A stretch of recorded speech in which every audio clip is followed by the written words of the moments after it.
Señor Secretario Provincial de Cultura, señoras y señores, muy buenas tardes.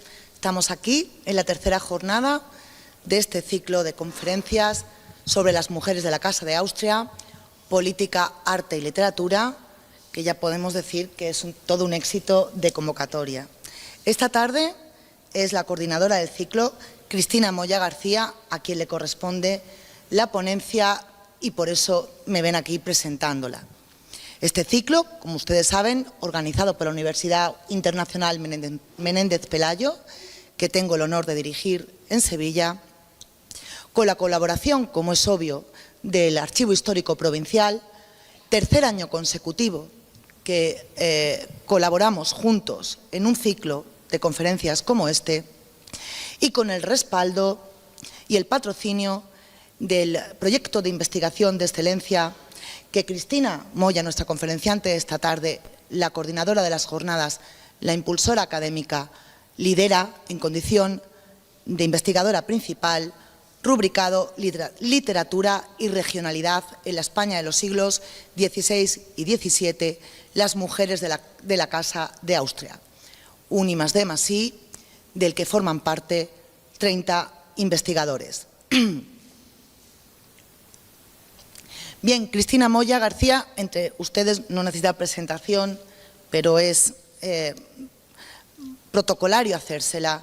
Ella es catedrática acreditada, profesora titular en el Departamento de Literatura Española e Hispanoamericana de la Universidad de Sevilla.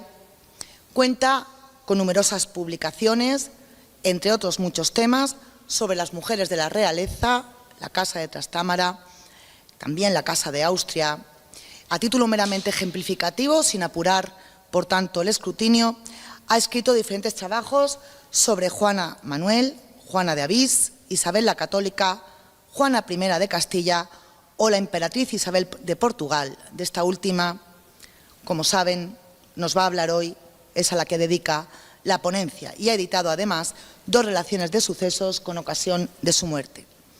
A lo largo de su carrera y sobre todo en los últimos años, la doctora Moya García ha desarrollado también una importante labor en el ámbito de la divulgación y transferencia del conocimiento. En esta línea quiero resaltar su programa Medievalismos de la radio de la Universidad de Sevilla, donde ha entrevistado a los mejores medievalistas del momento y que en este mes de octubre comienza su tercera temporada.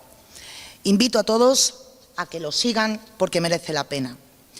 Hoy va a ilustrarnos con la conferencia titulada Vida y muerte de la emperatriz Isabel de Portugal en los textos literarios, literatura e historia. Muchas gracias.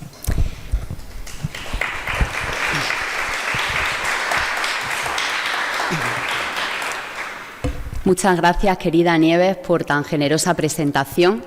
Es un placer colaborar con la Universidad Internacional Menéndez Pelayo y confío en poder seguir haciéndolo en ediciones futuras, al igual que es un lujo poder estar hoy aquí en este archivo histórico provincial que nos acoge y por ello doy las gracias a su director. En la tarde de hoy vamos a adentrarnos en la vida de la emperatriz Isabel de Portugal. Le agradezco mucho que hayan venido, verdaderamente es un personaje fascinante y que está muy ligado a la ciudad de Sevilla. Ahora lo vamos a ver, pero bueno, haciendo un spoiler ya le adelanto que se casó aquí con el emperador. Tampoco desvelo un gran secreto, pero realmente la vinculación con Sevilla es directísima. En este sentido, les doy las gracias por acompañarnos, al igual que al señor secretario provincial de Cultura. Bien, vamos a ir haciendo un repaso por la biografía de esta soberana y vamos a ver su presencia en textos literarios de distintos géneros. En este sentido, también quiero ir repasando cuáles son los géneros literarios que prestaron mayor atención a la emperatriz, tanto durante su vida como después de su muerte, porque veremos cómo la emperatriz Isabel va a protagonizar indirectamente y una vez ya muerta un episodio que es muy potente y que va a tener un larguísimo recorrido en la literatura española. Bien, bueno, en la portada ven el bellísimo retrato que pintó Tiziano de la emperatriz. Yo creo que si hablamos de la emperatriz automáticamente nos viene esta imagen, Pero, bueno, como muchos de ustedes sabrán, Tiziano nunca vio a la emperatriz en vida. Este cuadro lo pinta años después de fallecer la emperatriz y tenemos una carta muy bonita de Carlos V a una de sus hermanas donde le dice que está muy apenado porque se le están olvidando los rasgos de la emperatriz, a la que él mucho amaba. Y entonces, aconsejado por su hermana, decidió encargarle una serie de pinturas en las que aparecía su esposa. Esa es la razón por la que, claro, la imagen de la emperatriz pues no se parece mucho a la de Tiziano, a este retrato que también es de la emperatriz. Los retratos que tenemos son muy dispares entre ellos. ¿Cuál es el que más se acercaría a la imagen real de la reina, de la emperatriz? No lo sabemos a ciencia cierta. Y como toda dama de la casa real, la primera vez que aparece en los textos literarios es en los textos historiográficos, en las crónicas, porque al ser hija de rey, pues la crónica de su padre, la crónica del rey don Manuel, da cuenta de el año, el mes y hasta la hora en la que nació la emperatriz, que vino al mundo un 24 de octubre entre las 3 y las 4 de la mañana, en Lisboa, en el Palacio de Alcobaça. La infanta Isabel era la segunda hija del rey don Manuel, Manuel I de Portugal, y de su segunda esposa, María de Castilla y Aragón, o de Aragón y Castilla, la pueden ver nombrada de las dos formas, que era una de las hijas pequeñas de los reyes católicos. Además, esta infanta es andaluza, porque nació en Córdoba el 29 de junio de 1482. Era la segunda esposa de Manuel I porque en primeras nupcias Manuel I estuvo casado con la hija mayor de los reyes católicos y cuando se queda viudo, pues decide contraer matrimonio con la infanta María. Y la infanta María, en su lecho de muerte, murió poco después de tener al último de sus hijos, hace una manda que es la siguiente. Ella tenía dos hijas, dos infantas, había dado al rey y ordena que su hija solo se casen con príncipes que vayan a ser soberanos, futuros reyes o con reyes, y si no, que se metan a monjas. Y deja dicho que si su padre, el rey, le ordena lo contrario, que no le hagan caso. Ella era muy consciente de la importancia de la realeza y lo que no iba a permitir es que sus hijas bajaran de estatus, o reina o nada. Esa es la razón por la que la emperatriz Isabel, o por lo menos está relacionado con el firme propósito que mostró Isabel de Portugal desde muchos años antes de casarse con Carlos V, de ser la esposa del señor más importante de su tiempo, que no era otro que su primo hermano Carlos. Y adoptó la divisa Aut Caesar aut nihil, que era un mote en latín que quiere decir o César o nada. Tenía la idea muy clara, Isabel de Portugal. Tenemos varias referencias literarias que nos hablan de esta divisa y, en concreto, en el libro de los Proverbios glosados, Sebastián de Orozco cuenta cómo la emperatriz, antes de contraer matrimonio, llevaba por divisa este mote, esta frase.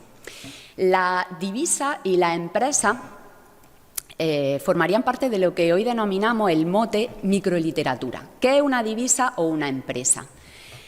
Es una representación pictórica o iconográfica, porque a veces se llevaba en las cimeras, si eran los hombres, en el yelmo, acompañado de unos versos o de una frase corta, y había divisas familiares o divisas personales. Hasta hace relativamente poco las divisas o las empresas, que son lo mismo, lo que pasa es que una palabra es francesa y otra es italiana, no se le había prestado mucha atención porque, claro, tienen que estudiarse desde un punto de vista literario, pero también desde la historia del arte, por la representación pictórica. Son bastante complejas de estudiar. Y he querido traerle aquí un libro relativamente reciente del año pasado, que se llama Divisas o Empresas de los Austrias y que yo les recomiendo si les interesa este tema, que ha sido escrito por una de las grandes especialistas en la literatura del siglo de oro, la profesora Sagrario López Poza, que también está en el proyecto de literatura y regionalidad que yo dirijo. Y ahí le he puesto la dirección de la Biblioteca Digital Siglo de Oro, Vidiso, donde hay una biblioteca dedicada a las divisas o a las empresas. Como saben ustedes, afortunadamente se está grabando la conferencia, al igual que las del resto, y podrán tener estos datos por si alguien quiere investigar o adentrarse en el mundo de las divisas. Bien, pues esta era la divisa de la emperatriz desde antes de casarse, pero su padre, después de quedar viudo de la reina María, que era la segunda esposa, vuelve a contraer un tercer matrimonio. Y en esta ocasión la elegida es sobrina de las dos esposas anteriores, la hija mayor de Juana I de Castilla y de Felipe el Hermoso, Leonor de Habsburgo, la hermana mayor de Carlos V. Se casa con ella en 1519 y aunque va a fallecer en 1521 todavía le dio tiempo a tener dos hijos. El infante don Carlos, que falleció siendo niño, y la infanta María, que sí que se va a hacer mayor. Esta es Leonor de Habsburgo, Leonor de Austria, que es la hermana de Carlos V y que se convierte en la madrastra, si me lo permiten, de su prima hermana Isabel de Portugal. Aquí, en fin, es un poco compleja la relación familiar. Aquí tenemos a Manuel I y me interesa hablar de la muerte. Falleció el día de Santa Lucía, el 13 de diciembre, porque uno de los primeros testimonios literarios, dejando a un lado la crónica de Damião de Goix, del rey don Manuel, en el que aparece nombrada y como personaje literario la infanta Isabel, es en un romance que escribe Gil Vicente a la muerte del rey don Manuel. Es un romance que está escrito en portugués. Y ahí se habla de una infanta que se tira de los cabellos, que llora y sus ojos parecen fuentes. Y fíjense lo que dicen los últimos versos. «Oh miña señora madre, raíña dona María, quen a vos levou primeiro, moi grande ben vos quería, pois que vos librou da pena que pasamos neste día». Discúlpeme por el acento porque el portugués yo no lo domino. Pero evidentemente no puede ser la hija pequeña que tuvo con Leonor de Austria, porque era un bebé, y el rey don Manuel tuvo dos hijos con la reina María. Pero la segunda de las hijas, Beatriz de Portugal, se había casado unos meses antes con Carlos III de Saboya y estaba en Italia en el momento en el que fallece Manuel I, con lo cual la infanta a la que se está refiriendo Gil Vicente es Isabel de Portugal, la futura emperatriz. Cuando fallece Manuel I, sube al trono su hijo, Juan III, el hermano mayor de Isabel. Él es el que va a pactar el matrimonio con Carlos V. Verán, cuando contrae matrimonio Carlos V, en 1526 ya tenía 26 años. Eso en el siglo XVI era una edad que no era un chiquillo.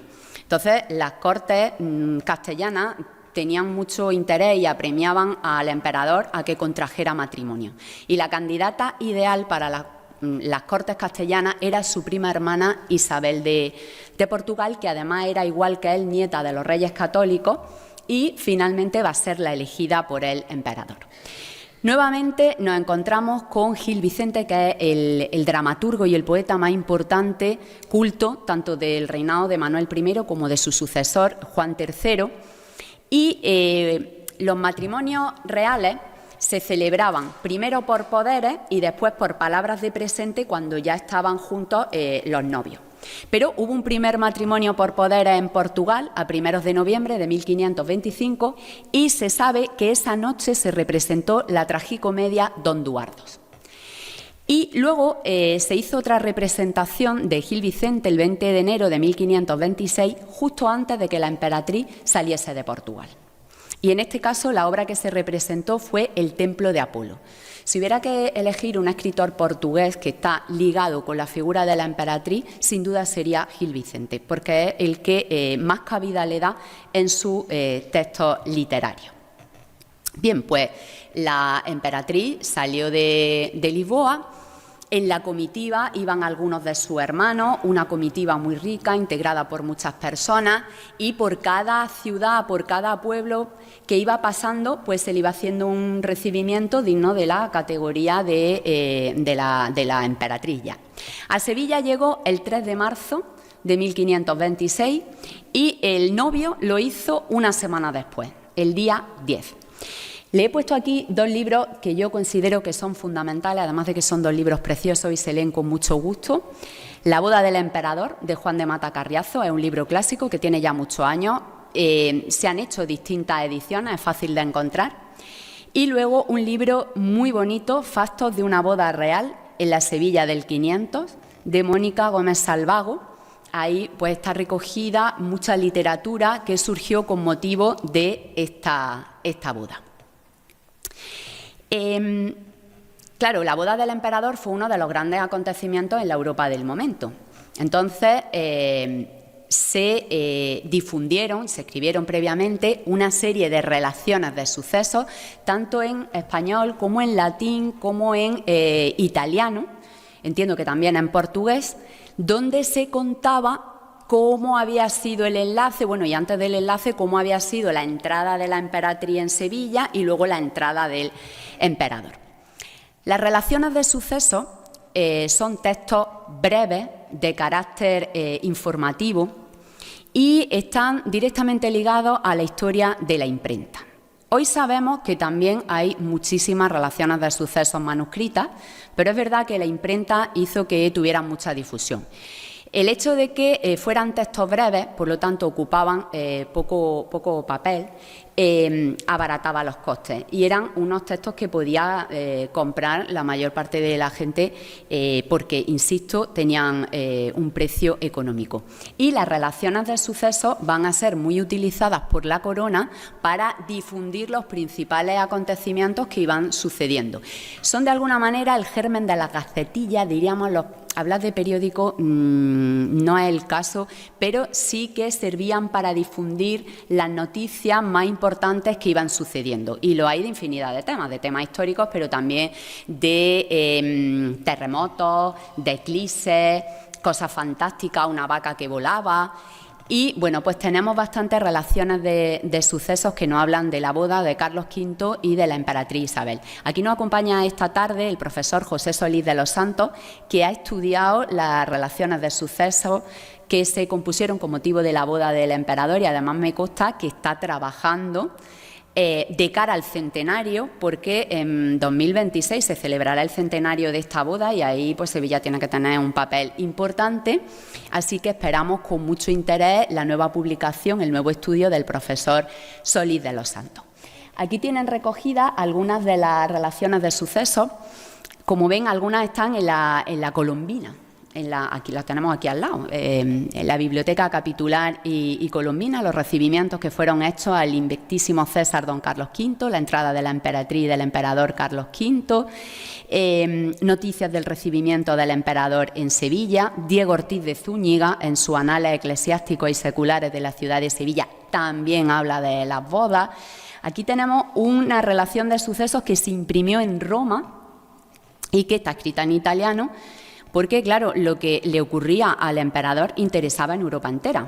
Cuando llegamos a la época de Carlos V ya tenemos que salirnos de lo que es la península ibérica y tenemos que irnos a un tablero europeo. Y además, con la Casa de Austria es necesario tener presente todo el mapa de Europa, porque además, a través de los enlaces matrimoniales, de las alianzas políticas, pues, en fin, ya no podemos quedarnos en el contexto peninsular. Por supuesto, Alonso de Santa Cruz, también en su crónica del emperador Carlos V, da cuenta de este matrimonio. Es más, se cree que es muy probable que Alonso de Santa Cruz estuviera presente en esas bodas. Y luego Fray Prudencio de Sandoval, en la historia de la vida y hechos del emperador Carlos V, que aparece ya a principios del siglo XVII, también da detalles muy jugosos. Y probablemente él manejó un memorial donde se daba cuenta de todo lo que se había vivido en Sevilla. Gonzalo Fernández de Oviedo, en una relación que tiene sobre lo sucedido en la prisión del rey de Francia, porque, como le he dicho, la boda se celebra a principios de marzo.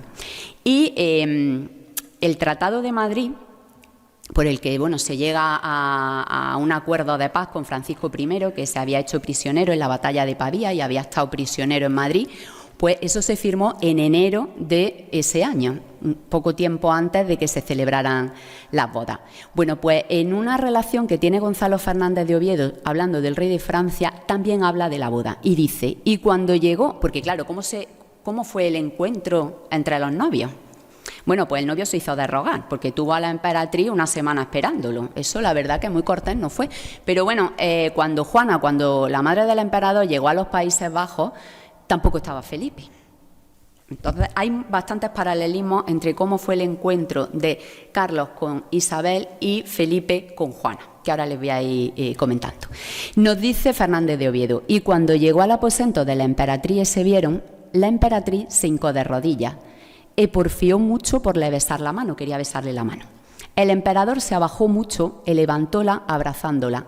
Él la besó y la tomó por la mano. Se entraron en otra cámara y se asentaron. Y después que un cuarto de hora estuvieron allí con muchos grandes, el emperador se pasó a su aposento. Ese es el primer encuentro entre los novios. ¿Y cómo era la emperatriz? Pues tenemos varias descripciones de los cronistas. Alonso de Santa Cruz hace una que es quizá la más conocida, donde nos dice: era la emperatriz blanca de rostro y de mirar honesto, y de poca habla y baja. Las mujeres, no, cuanto menos hablaran mejor, y si eran de la realeza no podían ser charlatanas. Tenía los ojos grandes, la boca pequeña, la nariz aguileña, los pechos secos, de buenas manos, la garganta alta y hermosa. Era de su condición mansa. Esto de mansa es un elogio. Y bueno, aquí tenemos un cuadro. En la conferencia de la semana pasada, la profesora Noelia García Pérez nos contó cómo Rubens, cuando estuvo en España mucho tiempo después, había copiado varios cuadros de Tiziano, y algunos cuadros de Tiziano se han perdido, los originales, pero nos quedan las copias de Rubens. Pues este es uno de los retratos que hizo Rubens de Carlos V y de la emperatriz Isabel, y ahí tenemos el rostro de la emperatriz pintado en este caso por Rubens. Bueno, pues Carlos V decide que no va a esperar más y que esa misma noche celebren el matrimonio para consumarlo. Porque saben ustedes que para la Iglesia, si no había consumación del matrimonio, el matrimonio no existía. En esto se parece con el primer encuentro entre Juana y Felipe, sus padres, porque cuando llegó Felipe ordenó que los casaran inmediatamente para poder consumar el matrimonio. Tengo que explicar que cuando llega Carlos V a Sevilla, pues llegan noticias de que se había muerto su hermana Isabel, que era reina de Dinamarca. Además, el Papa lo había excomulgado porque había ordenado matar al obispo de Zamora, que esto de excomulgarlo luego le levantó la excomunión. Tampoco, pero claro, sobre todo era el luto en el que estaba la corte por la muerte de su hermana. Entonces, se habían proyectado muchos festejos, pero tuvieron que ser aplazados. Se van a celebrar, pero después. Pero tenemos una crónica burlesca que es interesantísima, de Francesillo de Zúñiga, que era el bufón más famoso de la corte de Carlos V, y él escribe una crónica en clave satírica, en una obra cómica, y ahí nos da también noticias de cómo fue la noche de boda entre los emperadores. Y esa noche que el emperador llegó, se desposó. Hizo esperar a la novia una semana, pero ya cuando llegó ordenó que los desposaran. Y antes que amaneciese, se veló. Y desde a 2 horas estuvo desvelado. Ese desvelado, pues estuvieron consumando el matrimonio. Y en sí se hicieron muchas fiestas y alegrías. Pero esas fiestas y alegrías, como les digo, se van a posponer hasta el 15 de abril, que es cuando ha pasado el tiempo de luto, y nos cuenta Pero Mesía, en su Historia del Emperador, pasado el luto, se hizo una solemne fiesta en la plaza de San Francisco, nos dice hasta dónde fueron los festejos, en que justaron muchos señores y caballeros mancebos, y el emperador y la emperatriz con todas sus damas fueron a verla muy ricamente vestidas. Después hubo en la misma plaza una fiesta de toros y juegos de caña, en el cual entró el emperador y todos los caballeros mancebos de su corte, todos los solteros. Pasadas estas 2 fiestas se hizo otra justa en el Arenal, en la fuente de la Atarazana, en la cual justó el emperador y algunos grandes señores, todos tan ricamente aderezados de oro, plata y perlas, en tanta abundancia que los caballeros viejos, que habían visto otras, afirmaban no haberse hecho en Castilla otra tan rica ni tan costosa justa. No era la primera vez, por supuesto, que se celebraban bodas reales en Sevilla. De hecho, la hija mayor de los reyes católicos, cuando se casa con el príncipe Alfonso de Portugal, el heredero, pues esas bodas se celebraron aquí en Sevilla, en la primavera de 1490. Unas bodas que literariamente también hay que recordar porque estuvo presente Antonio de Nebrija, y con motivo de esas bodas escribió un epitalamio en latín. Un epitalamio es un poema que se compone con motivo de unas bodas para desearle mucha felicidad a los novios.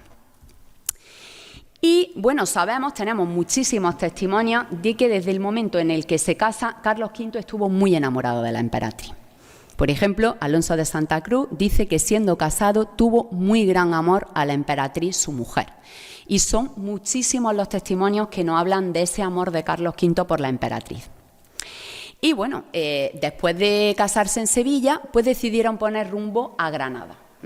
Pues se ha hablado metafóricamente de que la luna de miel fue en Granada.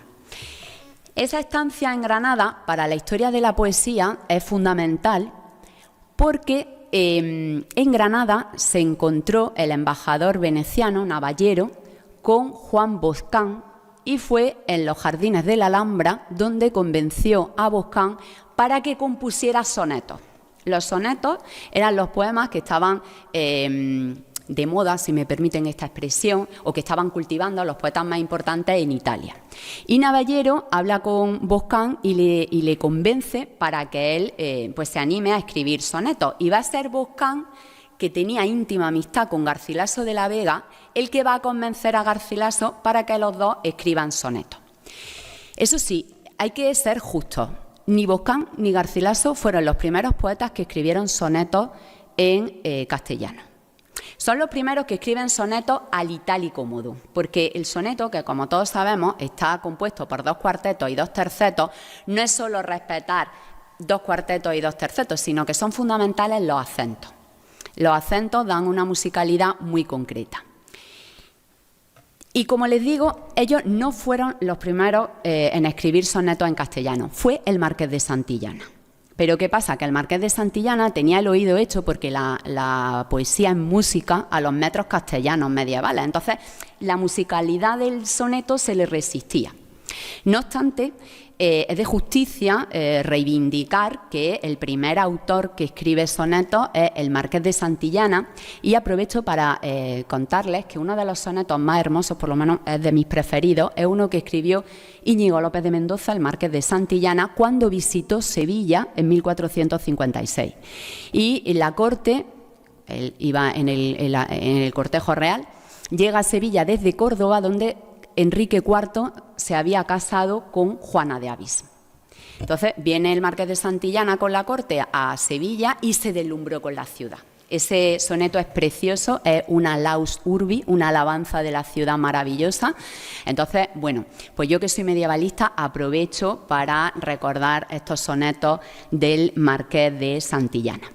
Y bueno, Carlos V, pues realmente parece que se enamoró de la emperatriz y quiso hacerle un regalo muy especial. Claro, que se le regala a una emperatriz: joyas de todo tipo, perfumes, animales exóticos, tapices, pero Carlos V quería un regalo especial. Y entonces le regaló una flor que trajo de Persia y que está directamente unida a España en el imaginario popular, que es el clavel.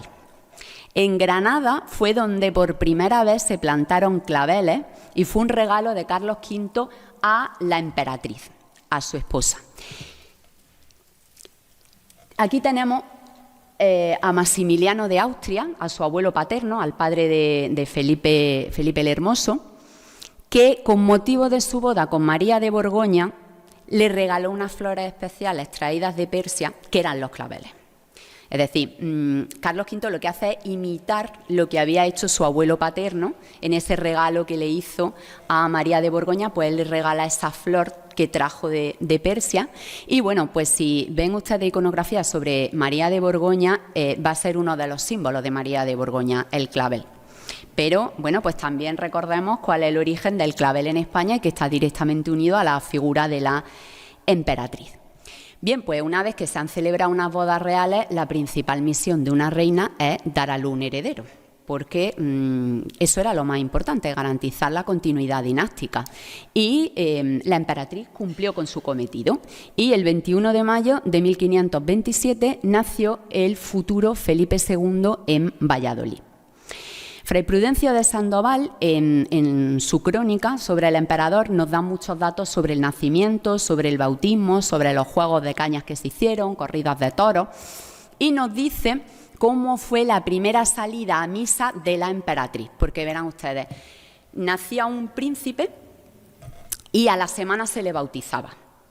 Por cierto, que voy a aprovechar también para recordar que el heredero de los Reyes Católicos, el príncipe Don Juan, es sevillano. Nació en Sevilla, en el Alcázar, el 30 de junio de 1478. Y conocemos muy bien cómo fueron todos los festejos por su bautismo. Y se cumplen los mismos plazos porque era lo que imperaba en la época. La reina, en este caso la emperatriz, daba a luz. A la semana se bautizaba al príncipe, no iba la madre al bautizo, y cuando estaba un mes en cama, la cuarentena sería, la primera salida de la reina era a misa y se hacían grandes festejos. Esa primera salida de la reina era muy importante y servía también para mostrar la magnificencia de la corona, porque en todos los actos reales había también un elemento propagandístico de demostrar la grandeza de la corona y también de hacer partícipe al pueblo que podía mostrar su fidelidad al rey, a la reina. Eran muy importantes esos festejos donde había pues una relación entre los reyes y el pueblo, que estaban como espectadores, los vitoreaban, podían pues ser testigos de los juegos de caña, a veces de las corridas de toros. Y bueno, se proyectaron unas fiestas caballerescas grandiosas con motivo del nacimiento de Felipe II. Pero, y además sabemos cómo se iban a celebrar. Lo que pasa es que no llegaron a celebrarse. Hay un manuscrito muy interesante, que una de las copias está en la Biblioteca Nacional, donde se dice quiénes eran los caballeros que iban a ajustar, que uno, por cierto, era Garcilaso de la Vega, que no he hablado de Garcilaso, pero es fundamental recordar que una de las damas que viene de Portugal con la emperatriz de Portugal va a ser su musa, su inspiración, Isabel Freire. Bueno, por cierto, en la quinta aventura, porque en estas fiestas caballerescas hay distintas aventuras, una de las juezas iba a ser Isabel Freire. Aquí aparece como Isabel Freire. Pero, estando ya los festejos proyectados, llega noticia del saco de Roma.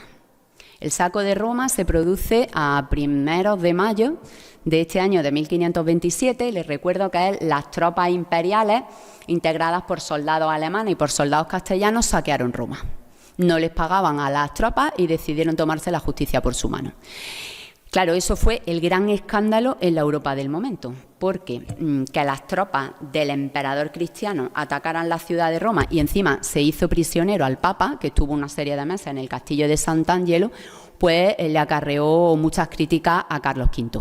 Carlos V sabemos que a nivel personal, cuando se enteró, se mostró bastante apenado, pero lo cierto es que políticamente fue una jugada maestra para él, porque el Papa Clemente VII era muy pro-francés y de hecho se había hecho la Liga de Cognac, donde entre otros estaba el rey de Francia y otros enemigos del emperador que se habían aliado con el Papa.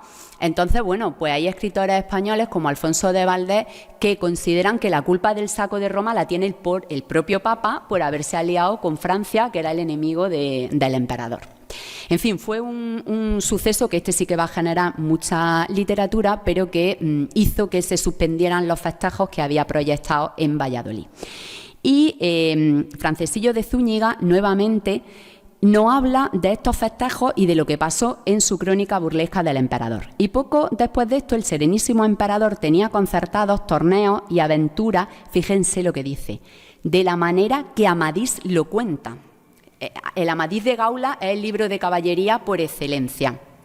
Tenemos la refundición de García Rodríguez de Montalvo, de la época de los Reyes Católicos, pero es una refundición de una obra del siglo XIV. Lo que hace García Rodríguez de Montalvo es actualizar la obra del siglo XIV, que por desgracia no conservamos, a la época de los Reyes Católicos. Y el Amadís de Gaula va a dar lugar a una serie, a una saga de libros caballerescos. Dice, muy más fiero y gracioso que en el dicho libro lo cuentan. Así que antes ni después nunca tales fiestas se hicieron ni se hará. Y si lo que en ellas se gastó, los dichos caballeros que fueron a Italia lo tuvieran, se cree piadosamente que allá no pasarán. Bueno, y ahí cuenta lo que pasa y dice que no llegaron a celebrarse. El Amadís de Gaula es muy interesante esta mención que hace Francesillo de Zúñiga, porque tenemos otros testimonios que demuestran que en la corte de Carlos V se leyó muchísimo el Amadís de Gaula. Es más, sabemos que Francisco I, cuando estuvo prisionero en Madrid, ordenaba que se le leyera constantemente esta obra caballeresca y ordenó, una vez que volvió a Francia, que se tradujera el Amadís al francés. De hecho, pues hay referencias que hablan como la Biblia del Rey, porque llevaba siempre el Amadís consigo y le gustaba muchísimo. Bien, pues Carlos V, que era el soberano más importante de Europa, claro, no solo tenía territorios en la península, sino que sus territorios pues abarcaban infinidad de partes de Europa, el Nuevo Mundo, y no podía estar constantemente viviendo en la península. Entonces tuvo que ausentarse de España en 3 ocasiones. 3 ocasiones en las que deja como regente a la emperatriz. Desde el momento de su casamiento, el emperador se da cuenta de que la emperatriz es inteligente y ya intuye desde el primer momento que tiene buenas dotes políticas. De hecho, hay una carta del marqués de Villarreal, que es uno de los embajadores de Juan III, al rey de Portugal, de poco después de que se celebre la boda, donde le dice este marqués portugués a su señor: él, Carlos V, estaba tan contento de la emperatriz que vuestra Alteza podría creer que no solamente le dierais mujer, sino ayudador. Y verdaderamente fue ayudador, porque políticamente la emperatriz Isabel, en ausencia de su esposo, fue quien se encargó del gobierno de los reinos españoles. Exactamente desempeñó 3 regencias. La primera tuvo lugar entre 1529 y 1533, la segunda entre 1535 y 1536 y la tercera en 1538. Luego ya en mayo de 1539, el 1 de mayo fallece y claro, ya no hubo lugar para que pudiera desarrollar o ejercer más regencia. Bueno, ¿y cómo era la vida de la emperatriz en la corte?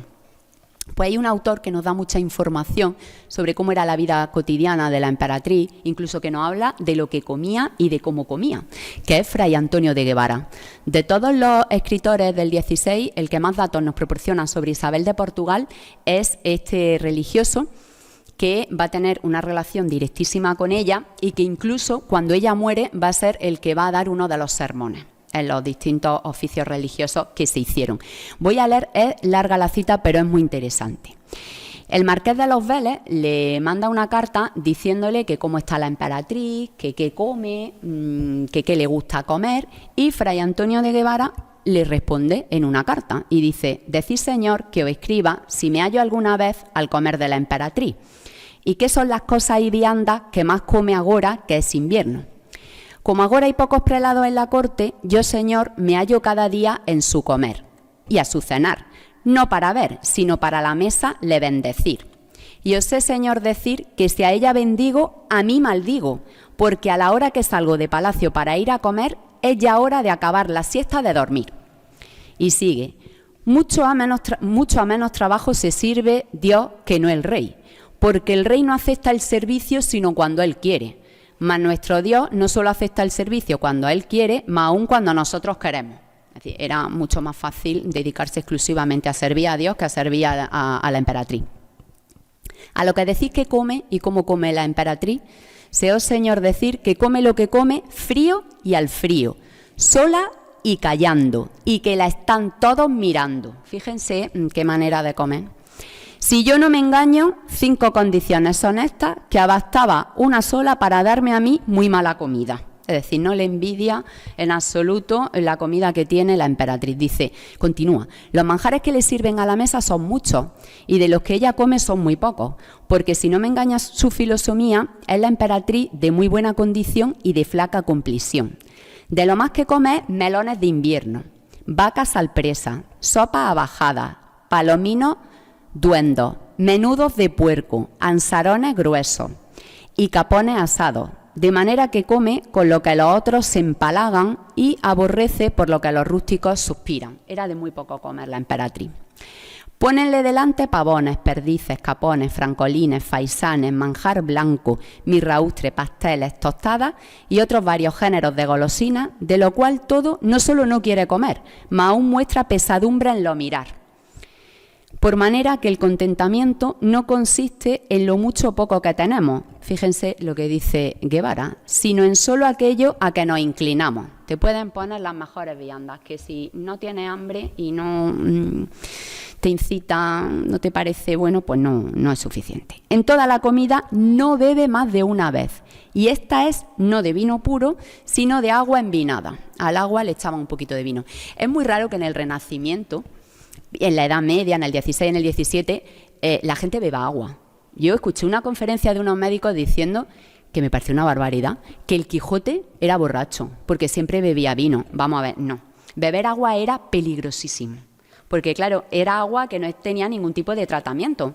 Entonces, hasta a los niños le daban un vino muy, muy, muy aguado, porque era más saludable beber vino que beber solo agua. Y además pues se consideraba que tenía nutrientes, tenía propiedades buenas para el cuerpo. Entonces, bueno, la emperatriz más que vino lo que bebe es agua envinada.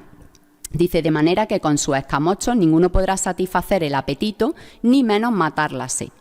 Y luego fíjense cómo se servía la mesa. Sírvese al estilo de Portugal. Esto es algo que al principio llamó bastante la atención, porque cuando viene la emperatriz, las reinas tenían su propia casa, independientemente de la del rey. Y la ordenación de la casa de la emperatriz era a la manera de Portugal. Y hay un momento determinado en que Carlos V ordena que se cambie y que se ordene al estilo castellano. Y luego va a venir un cambio, lo que pasa es que el cambio ya es después de fallecida la reina, y es que Carlos V va a imponer en España la etiqueta borgoñona. Pero eso será ya después de fallecida la emperatriz. Bueno, ¿y cuál era el estilo de Portugal, de servir la mesa? Dice, es a saber, que están apegadas a la mesa 3 damas y puestas de rodillas. La una que corta y las 2 que sirven, de manera que el manjar traen hombres y le sirven damas. Todas las otras damas están allí presentes en pie y arrimadas, no callando, sino parlando, no solas, sino acompañadas. Así que las 3 de ellas dan a la emperatriz de comer y las otras dan bien a los galanes que decir. Autorizado y regocijado es el estilo portugués, y ahora viene la crítica. Aunque es verdad que algunas veces se ríen tan alto a las damas y hablan tan recio los galanes que pierden su gravedad y aún se importuna su majestad. Se enfada la emperatriz por esa charla que están haciendo las damas con los galanes, con los hombres. Bien, pues Fray Antonio de Guevara escribe una serie de textos para la emperatriz y para sus damas. Por ejemplo, razonamiento que hizo el autor, es decir, Guevara, a la emperatriz y a sus damas en un sermón de Cuaresma, en el cual toca el bien y el mal que hace la lengua. Y fíjense ahí, extracta una frase porque me parece muy interesante. Dice Guevara, el miembro más tierno entre los tiernos y el más flaco entre los flacos y el más inquieto entre los inquietos y aun el más peligroso entre los peligrosos es la parlera de nuestra lengua y en quien está depositada nuestra muerte y nuestra vida. Por eso en todos los espejos de reina, que eran manuales donde se explicaba cómo se debían de comportar las reinas y se escriben a imagen y semejanza de los espejos de príncipes, lo primero que recomiendan los autores es que las reinas, ya se lo he dicho antes, no hablen, o que hablen lo justo y necesario, porque es la manera de no traicionarse y de no decir cosas de las que luego puedan arrepentirse.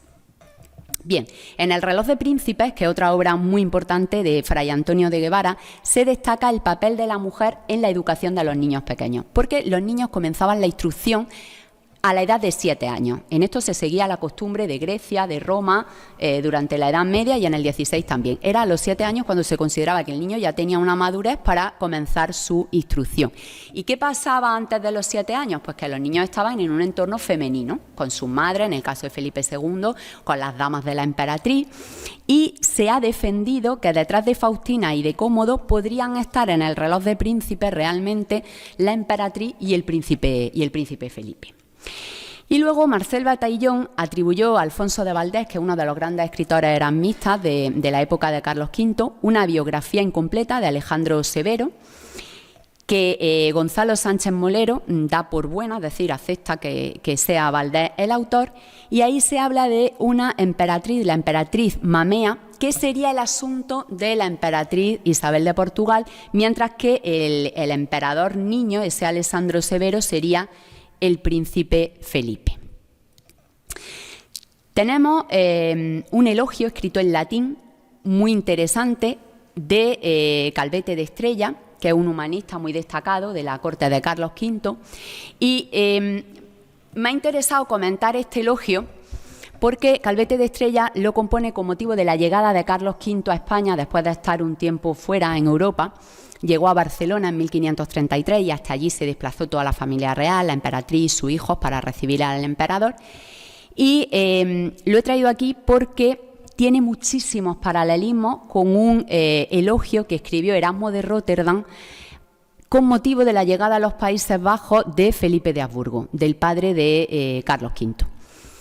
Felipe y Juana, una vez que se convierten en herederos de Castilla y de Aragón, tuvieron que venir a la península en vida de Isabel la Católica para que las Cortes de Castilla y de Aragón los juraran.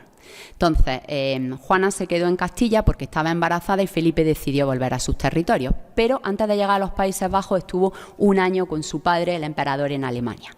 Y cuando llega a los Países Bajos, Erasmo compone un elogio en latín que se recitó el 4 de enero de 1504. Bien, pues en ese elogio a Felipe el Hermoso hizo también una alabanza de su esposa, de Juana, y la comparó con 10 mujeres de la antigüedad famosas por sus virtudes, entre las que menciona a Penélope, Claudia, Cornelia y otras, así hasta 10. Bien, pues ese pasaje en el que Erasmo elogia, alaba a Juana, es prácticamente igual al que Calvete de Estrella dedica a la emperatriz Isabel en el elogio que compuso para Carlos V. Luego sabemos que hay escritores europeos que mandaron composiciones literarias a la emperatriz. Por ejemplo, el Aretino le regaló un ejemplar de sus Stanze a la Sirena que trajo a España el humanista Luis de Ávila y Zúñiga, que es un historiador de Carlos V. A la emperatriz le gustó mucho este regalo y ella le va a corresponder, va a regalar al Aretino, a Pietro de Arezzo, una cadena de oro muy valiosa, porque claro, había que corresponder al regalo que él le había hecho. Y el Aretino escribe unas palabras en una carta hablando de la emperatriz, donde le dice a la emperatriz: y por esto eres más excelente en virtud, más digna de gloria, más pura de mente, más tierna de corazón y más casta de cuerpo que cualquier otra. Los santos hábitos se aprenden en vuestras acciones y en vuestro semblante. Se discierne la verdadera bienaventuranza. La caridad os abre las manos y la misericordia mueve vuestros pies. Estamos hablando de uno de los poetas más importantes de la Italia de ese tiempo. Gonzalo Fernández de Oviedo, que es también un prosista muy importante, cronista de India, un autor fundamental de la época de Carlos V, decide dedicarle su catálogo real de Castilla a Carlos V, pero como el emperador no estaba en España, pues se lo entrega a la emperatriz. Y eso está dicho en el prólogo, en el proemio. Y además considera que esa obra puede servir para educar al príncipe Felipe. Los textos que más se empleaban en la educación de los príncipes eran textos de carácter histórico, porque los príncipes tenían que saber la historia de sus antepasados, tanto los que habían obrado bien para imitarlos como los que habían obrado mal para no tener ese comportamiento. Y bueno, llega un momento, la emperatriz tuvo 5 hijos, a ella solo le van a sobrevivir 3, el príncipe Felipe y las infantas María y Juana, porque también nacieron el infante Juan y el infante Fernando, pero van a morir antes que ella, y luego tuvo bastantes abortos, y después de un mal parto, ella fallece el 1 de mayo de 1539 en Toledo, tenía 36 años. Tenemos varias relaciones que nos hablan de la muerte de la emperatriz. Por desgracia, la muerte después de un parto o durante un embarazo era algo muy común. Y además esa muerte era una muerte de la que no podía escapar ninguna mujer. Morían las reinas, daba igual ser emperatriz que ser labradora. De hecho, hay algunos estudios que se han hecho que dicen que la media de un matrimonio en el siglo XVI en muchos casos era de 10 años, porque la mortalidad por un posparto o por complicaciones durante el embarazo era muy común.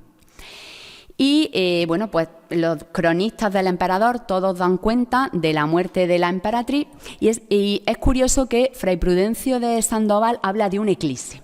Dice que 12 o 13 días antes de que falleciese la emperatriz hubo un terrible eclipse Y el tema de los eclipses es muy importante, porque cada vez que había un eclipse se consideraba un mal augurio para alguien de la familia real. Algo iba a pasar.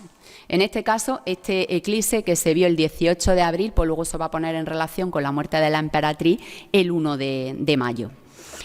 Por ejemplo, cuando le he hablado antes del príncipe Don Juan, el hijo de los reyes católicos, durante la procesión que se hizo del Alcázar a la catedral aquí en Sevilla, hubo un eclipse de sol. Claro, se pueden imaginar, en las crónicas de la época eso se interpretó como que el príncipe no iba a tener buena suerte y de hecho, bueno, el príncipe murió con 19 años. En fin, eran las creencias, ¿no? Pero sí que hubo un eclipse justo antes de que falleciese la emperatriz. Una muerte que sumió al emperador en la más profunda de las tristezas. Todos los cronistas hablan de la pena que sintió el emperador, del sentimiento que se mostró en los reinos y la pena tan profunda de Carlos V.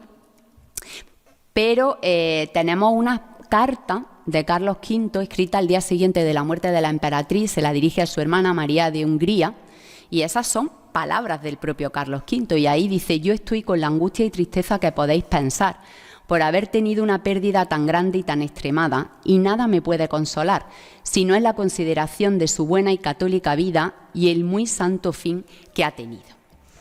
Bien, la muerte de la emperatriz va a inspirar muchos textos literarios. Una emperatriz que cuando fallece, Carlos V lo que hace es se va al monasterio de las Islas en Toledo y se aísla durante un tiempo de duelo. Y fíjense que la emperatriz siempre, porque hay distintos testamentos de la emperatriz, pero ella siempre se acordaba de su hijo. Y en un testamento que hizo en 1535 ordenó que se trajeran a la catedral de Sevilla, a la capilla de la Antigua, 5 figuras de plata, figuras infantiles, y dice que 2 sean de niñas, femeninas, simbolizando a sus 5 hijos. Esas figuras de plata se mandaron a la catedral y estuvieron aquí durante mucho tiempo, pero por desgracia se perdieron hace ya bastante tiempo y no se sabe dónde están, a saber. Pero sí que a la catedral de Sevilla, una vez que ella fallece, el obispo de Escala cumplió esa manda de la emperatriz. Es decir, que para la emperatriz Sevilla siempre fue un sitio muy especial y un sitio muy querido. Bueno, pues si relaciones de sucesos se escribieron con motivo de su boda, también se escribieron relaciones de sucesos dando cuenta de la muerte de la mujer de Carlos V. Hasta nosotros han llegado 2 relaciones de sucesos, las 2 las he editado yo. Una es la elegía, coplas lamentables al fallecimiento de la serenísima emperatriz, reina y señora, Nuestra Señora, doña Isabel, que en gloria está, escrita por Pedro de Estrada. Claro, las relaciones de sucesos, como tienen ese carácter noticiero, siempre se escriben al calor de los hechos históricos, es decir, que se compuso al poco tiempo de que falleciera la emperatriz. Y como salía de la imprenta, la misión era dar a conocer a la mayor parte de los lectores posibles lo que había sucedido, que la corte estaba de luto, que el emperador era viudo y cómo había fallecido la emperatriz.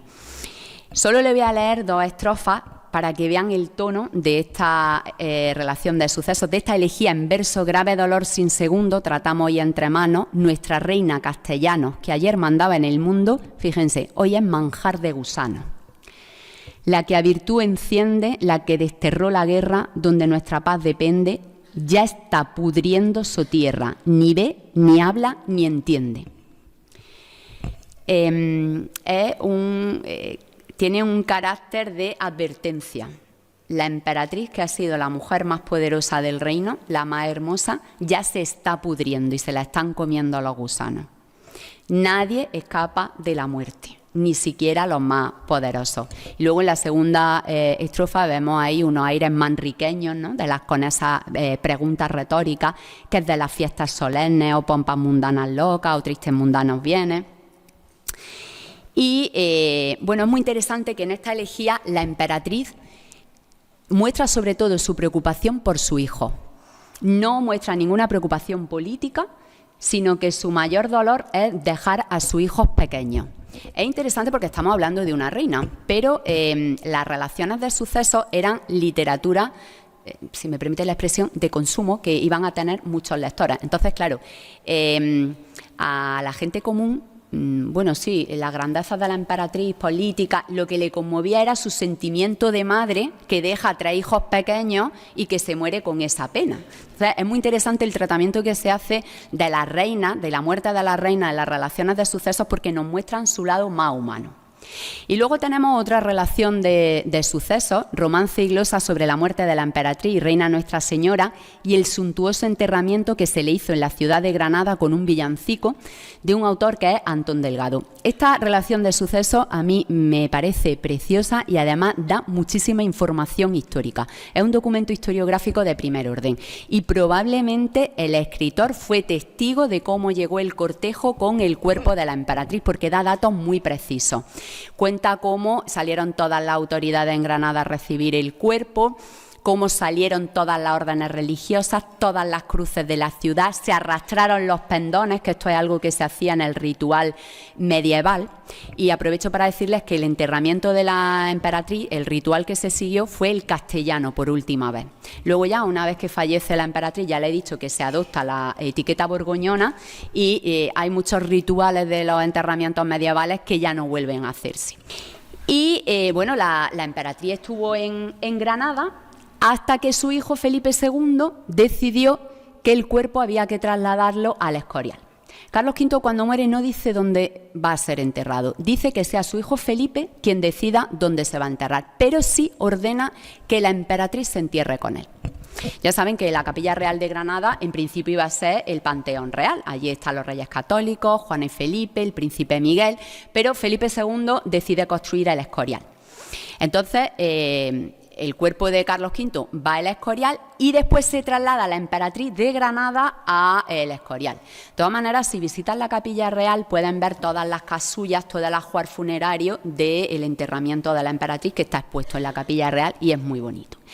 Y con motivo del enterramiento se va a producir el episodio que más literatura va a inspirar. Y con esto voy a concluir, pero me parece especialmente interesante. Y es la conversión de Francisco de Borja. Francisco de Borja, que va a ser San Francisco de Borja, era caballerizo mayor de la emperatriz.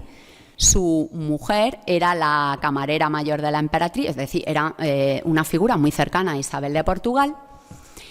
Y él acompaña el cuerpo de la emperatriz, porque claro, sale una comitiva de Toledo a Granada y él va en esa comitiva. Y lo que nos dice la literatura y las primeras biografías desde Rivadeneira que escriben los jesuitas sobre Francisco de Borja es que cuando llegan a Granada había que reconocer el cadáver de la reina, de la emperatriz, antes de enterrarlo. Y ahí se produce una escena, y es que, claro, fíjense, era primeros de mayo. Dicen las crónicas que hacía muchísimo calor. Van a llegar a Granada 2 semanas después. Pues claro, cuando abren el ataúd, la visión que se encuentra Francisco de Borja es que el cuerpo de la emperatriz está putrefacto, con gusanos. La emperatriz, que era la mujer más hermosa de su tiempo, por lo menos eso nos dicen infinidad de fuentes, porque es verdad que yo no he visto una reina fea. La reina que estudias todas eran hermosas, pero en el caso de la emperatriz es que todos los testimonios destacan su belleza, claro.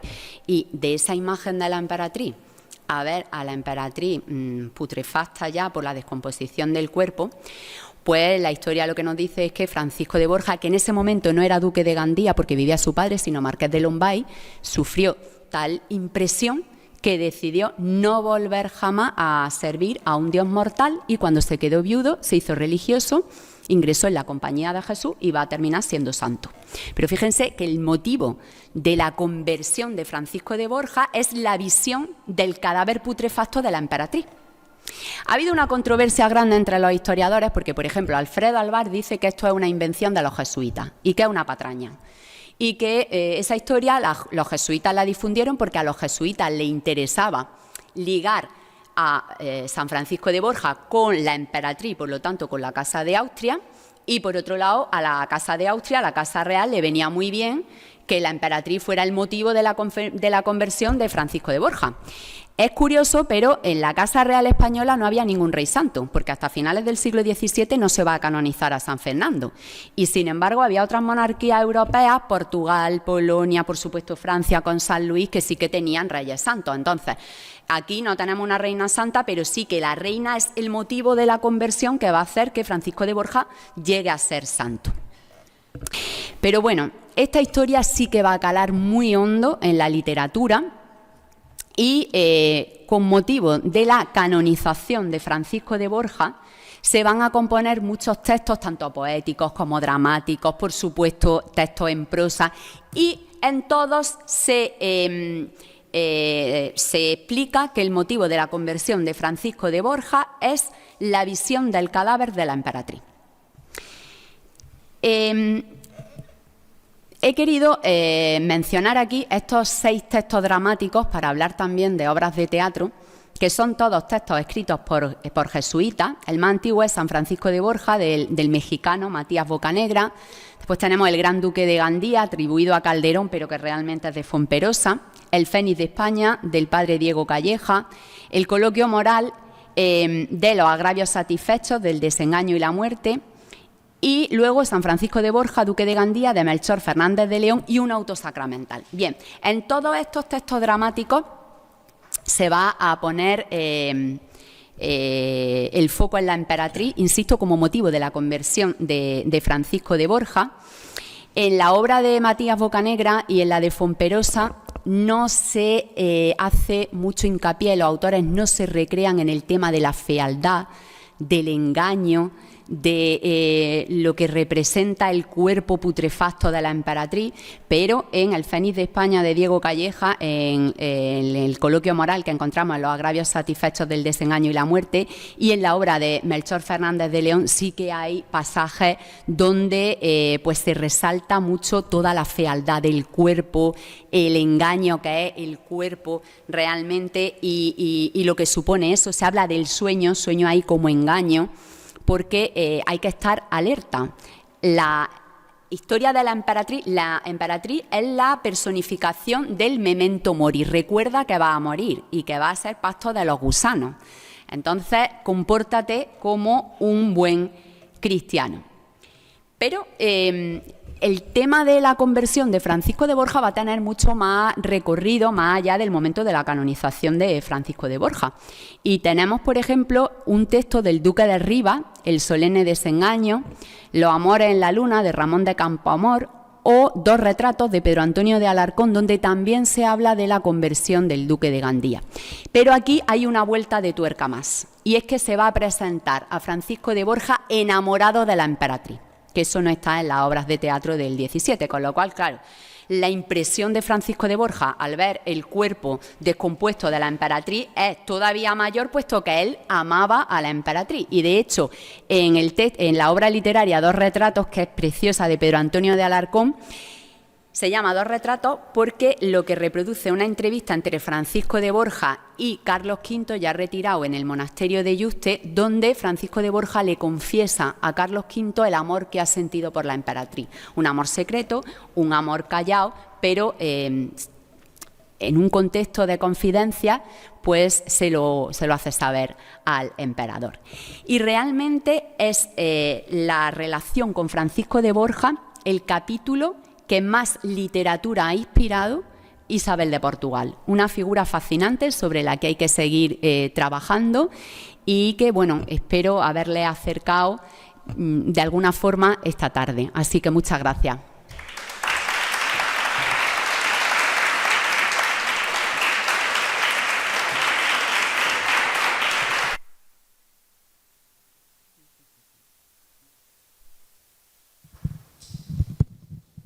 Bueno, como Cristina está hoy de conferenciante, pues no puede andar con el micrófono dando la palabra.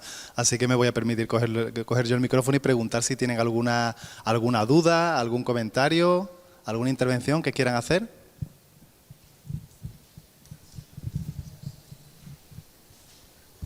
Muchas gracias. Bueno, en primer lugar, felicitarte por tu excelente conferencia y sobre todo por citarme en este trabajo que llevo algún tiempo bastante olvidado, ¿no? Pero con las incógnitas filológicas, ¿no? todavía pendientes. Es desde luego un buen momento el aniversario de la entrada, porque desde luego eso no tiene ninguna incógnita, está todo relatado e incluso se podría reconstruir cada uno de los arcos triunfales que se levantaron desde la parroquia de San Gil. Yo creo que es una de las primeras veces tal vez la primera vez que se pudo ver la Macarena, la puerta de la Macarena, en letra impresa en toda Europa, en los relatos, en las relaciones de sucesos que se expandieron por toda Europa. Y después todo el recorrido hasta Santa Catalina, San Isidro, San Francisco, hasta las gradas, ¿no? en la catedral. Es un trabajo muy interesante. Lo que pasa es que tiene una serie de incógnitas que yo todavía no he resuelto. Bueno. Pero estamos seguros de que las va a resolver. O al menos José. Exponer con claridad. Sí. Sería muy bonito que en el año 26 se pudiera hacer una recreación de la entrada de la emperatriz y de la entrada del emperador. Por ejemplo, en Segovia se están haciendo este tipo de recreaciones, recordando la coronación de Isabel la Católica, y bueno, Sevilla debería de visibilizar en el año 26 esa boda real que puso a Sevilla en el centro de todas las miradas de Europa. Desde el proyecto confiamos en poder celebrar una serie de eventos académicos, pero sería bueno poder contar con la colaboración de las distintas instituciones, del Ayuntamiento, de la Diputación, porque es un motivo verdaderamente importante y tenemos la ocasión en el año 26. Desde luego esperamos como agua de mayo su estudio sobre las bodas, profesor Solís. Claro, porque el pueblo realmente tampoco es conocedor de que estamos a 2 años de celebrar el centenario de la boda de Carlos V y de la repercusión que eso tuvo en Europa entera.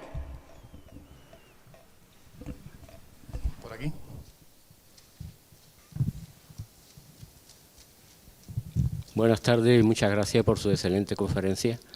A mí me gustaría reseñar, ya lo señaló la profesora en la conferencia anterior, que se describe con todo lujo de detalle el físico de Isabel de Portugal, sin embargo el de Carlos V no.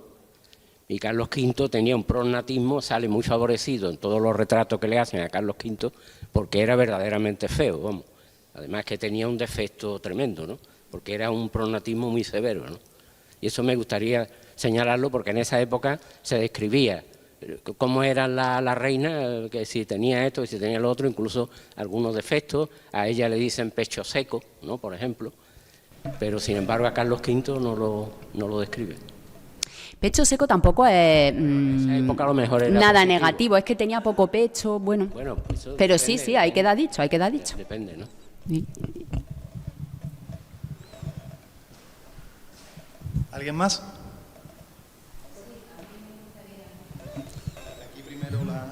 Entonces, ¿el marido no llegó a ver el cadáver de ella para reconocerlo? Vamos a ver, sabemos que Carlos V no estaba presente en el momento de la muerte. Llegó ya con la emperatriz muerta. Y él, desde luego, cuando la emperatriz... Bueno, se le hicieron una serie de misas en Toledo antes de que la comitiva partiera para Granada, pero él se retiró al monasterio de las Islas.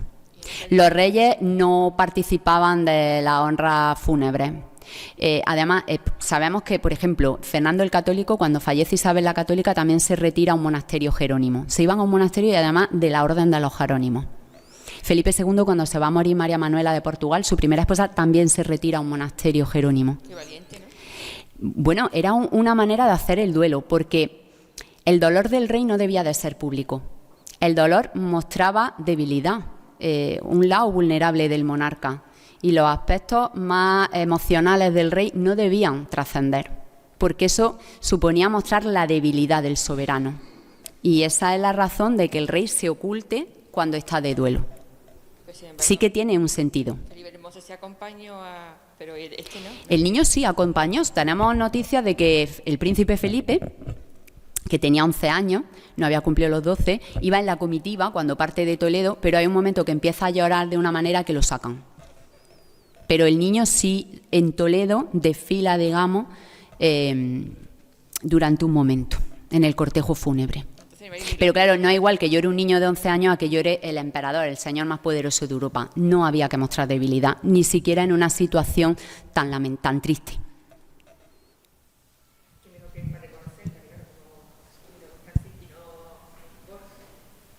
No, pero Fernando el Católico tampoco acompañó el cadáver de Isabel la Católica a Granada. No acompañaban el cadáver.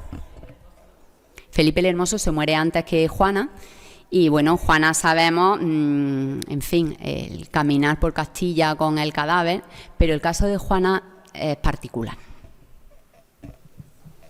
Sí, bueno, yo vuelvo a felicitarla por la exposición tan densa y amena e interesante que ha hecho. Muchas gracias. Y la pregunta es, usted ha hecho hincapié en que la muerte de la emperatriz se resalta mucho como la señora más bella, más hermosa, poderosa, está comida de gusanos como todos los mortales, ¿no? Y también ha comentado que es medievalista.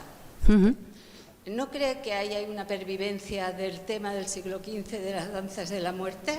¿La igualdad ante la muerte? Sí, la muerte es muy democrática. Da igual si eres emperatriz, si eres un pobre criado, da igual el estado social que tenga, todos vamos a morir igual y a todos nos van a comer los gusanos. Por eso la emperatriz se convierte en un símbolo, la encarnación del memento mori. Recuerda que va a morir.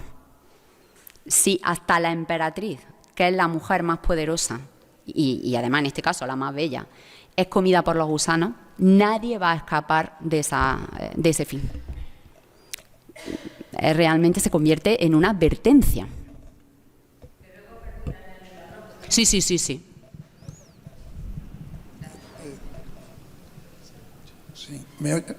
gracias por la conferencia. Dice una pregunta.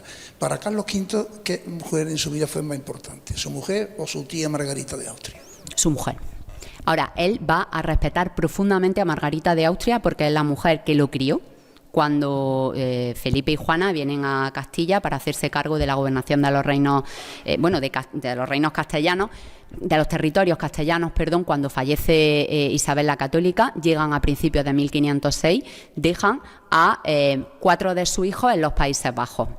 Digo 4 porque el infante don Fernando había nacido en Alcalá de Henares, cuando vienen a que lo juren príncipes, las Cortes de Castilla y las Cortes de Aragón, príncipes herederos, y luego ya una vez que ha fallecido Felipe, Juana va a dar a luz, que es una hija póstuma, a la infanta Catalina. Entonces, quien se hace cargo de los niños en los Países Bajos, de esos 4 hijos, es la Margarita de Austria, que es su tía y que va a ser gobernadora de los Países Bajos. Para él una figura fundamental, fue ella la que eligió a Erasmo como mentor de Carlos V, pero a nivel afectivo la emperatriz fue su gran amor. Ahora bien, Carlos V tuvo una relación muy estrecha con su hermana. De hecho, tanto su hermana Leonor, la mayor, como su hermana María de Hungría se van a venir a España para estar con él y van a acabar aquí sus días. Y luego, muy importantes van a ser también su hija. Es un hecho que las mujeres que rodean al emperador políticamente van a ser muy importantes y que él tuvo una relación excelente con todas ellas. Lo que pasa que, pues una cosa es el amor por su hermana, el amor por su tía, por su hija, y otra cosa es el amor que sintió por su esposa. Que tampoco, yo he dicho su esposa, a lo mejor me he aventurado. Yo creo, por lo que dicen los cronistas, que todos resaltan que la amaba profundamente, que debió de ser la mujer que más influyó en él. De hecho, sabemos que en el lecho de muerte, él pide que le entreguen un crucifijo que había llevado en las manos la emperatriz porque quiere morir, y cuando ya no puede sostenerlo, se lo cuenta a su hija Juana, a Felipe, que estaba en los Países Bajos, al príncipe Felipe, ordena o ya no podía ni hablar, pero se lo sostienen, porque tener ese crucifijo cerca era como tener a la emperatriz. O sea, su último pensamiento es para la emperatriz. Y me parece también que la manda, que le incluye en el testamento, de que sea Felipe, su hijo, el que decida dónde lo van a enterrar, pero que la emperatriz se entierre junto a él, pues muy revelador de lo que él sintió por Isabel de Portugal. Creo. Es solo una opinión.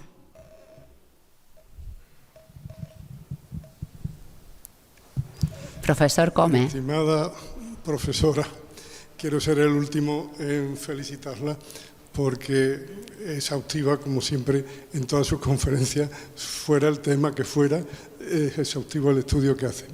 Y quiero únicamente añadir 2 puntos sobre lo que dijo nuestro amigo Solís de los Santos. Hay publicación de nuestro antiguo y querido y llorado amigo Vicente Lleó sobre las entradas reales en Sevilla, que un artículo ya antiguo en Archivo Hispalense, que creo que con los medios que hay hoy se podría hacer una reconstrucción fabulosa sobre las entradas reales. Empieza con los Reyes Católicos. Bueno, podemos tirar más allá. Yo me acuerdo de cuando escribí sobre la de Alfonso XI, pero que las entradas reales en Sevilla es un libro extraordinario. Se puede hacer hoy día un libro fantástico con las publicaciones que hay y una reconstrucción virtual, por supuesto. De modo que por ahí se puede ir pensando ya en mucho para la celebración esta que tenemos. Y por otra parte, ya únicamente lo que me gustaría es que se lanzara a publicar esta conferencia. De esta conferencia sale un libro que puede ser el compañero del famoso libro de don Juan de Matacarriaza, porque sería una publicación extraordinaria, también a la altura de nuestro tiempo, ¿no? Uno fue el siglo XX, esta publicación sería la magnífica publicación del siglo XXI sobre la esposa del emperador. Nada, muchas gracias. Pues muchas gracias, profesor Gómez, siempre tan generoso, y confieso que, bueno, mi intención es poder escribir un libro sobre la emperatriz Isabel y la literatura de su tiempo, y me gustaría que pudiera estar listo para el año 26. Ojalá sea posible, pero bueno, sí, está contemplado. Muchas gracias a todos por asistir y quedan todos ustedes emplazados para el martes de la semana que viene, donde la profesora Eva Pich Ponce nos hablará de María Tudor. María Tudor, por nacimiento, no pertenece a la Casa de Habsburgo, pero sí como consorte de Felipe II. Y, bueno, nos va a hablar de cómo se está reivindicando la figura de María Tudor, porque la visión que se ha dado de esta reina inglesa a lo largo del tiempo no se ajusta a la realidad de cómo fue vista y lo que sintió el pueblo inglés por María Tudor, que verdaderamente fue una reina muy querida. Lo que pasa que luego su hermana pues ya se ocupó de demonizarla. Pero bueno, solo les diré esto. Hay que venir a la conferencia del martes que viene si ustedes lo tienen a bien. Muchas gracias.